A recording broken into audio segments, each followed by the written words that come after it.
YouTube, what's good everybody? Welcome to the channel, welcome back to the channel. How y'all doing today, man? As you can see by the title and the thumbnail, I finally completed the holy trinity of my Sony lens lineup. And this should be a pretty quick video. This is about to be off the cuffs. So yeah, I won't hold you up too long. Let's just get right to the video. All right, so about 3 or 4 months ago, I finally switched all my lenses over to Sony lenses. So prior to having these lenses, I actually had the Sony 70-200 f4, but that was the first version. And I also had the Tamron 28-75, the second version of that lens as well. But I finally made the decision to switch all of my lenses over to Sony, and I ended up picking up these two lenses right here, the Sony 24-70 Mark II and the Sony 70-200 Mark II as well. Honestly, I wanted these lenses for a while, but the pricing on them was really expensive. But I ended up waiting for a discount at my local camera store, and I believe it was 15 to 20% off for each lens. So it just made sense to get them right then and there. So I ended up pulling the trigger on these two lenses, and now we finally add the holy trinity to my lens setup, and that is the Sony 16-35 G Master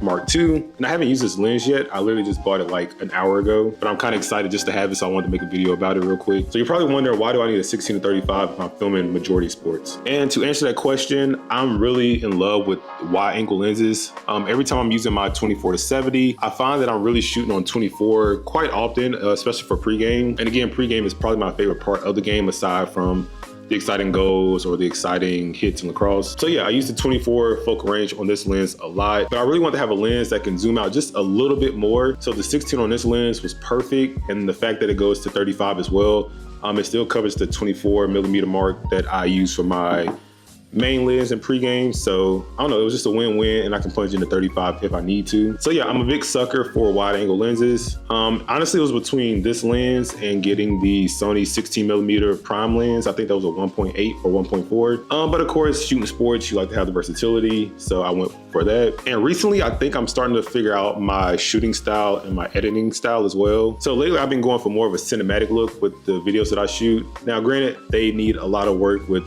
sound designs and still shot selections and a few editing techniques. So yeah, I'm getting more comfortable filming that way and editing in a cinematic way as well. But yeah, I'm trying to shoot with more intention behind my shots and editing, and this lens definitely helps me do that. I'll be able to get established shots better, so I'll be able to get the wide angle frame of a field or a school or a gym or wherever it may be. I also want to use this lens obviously in pregame a lot, but I'm in the huddles quite a bit, and having a 24 is just a little too zoomed in whenever I'm in the huddle and the coaches are talking, or I'm kind of up close on a player in the huddle. It's just too close. Also, another main reason why I picked this lens up is because I'm starting to show my face a lot more. I will be vlogging a good amount in the near future, especially in the summer when we're starting to go out of town for these tournaments. So having this lens and the fact that it's much lighter than the previous generation, it's so much better. Like, these lenses are so light compared to their counterparts. And I don't know, just using this for my personal content. I'm a creator that I follow and gain inspiration from as well. His name is Jayhawk. His go-to setup is this lens paired with a Sony FX3, and his content is just fire. So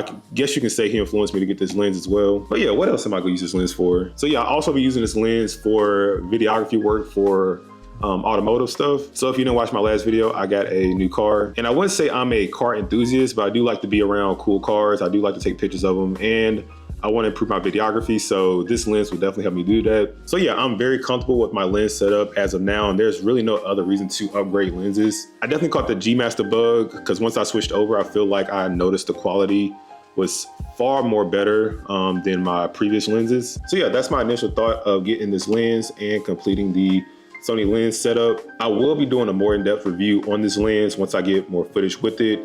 I'm actually going to shoot a lacrosse game tonight, so this will be perfect. But yeah, if you enjoy this type of content, definitely hit that like button, hit that follow button. Definitely go follow me on Instagram. I'm starting to post a little bit more there, trying to get more consistent and showing my face on my Instagram. So yeah, go follow DJ Visuals, go follow the other DJ.archives account as well. I have nothing else to say, so until next time, I'm out. Peace.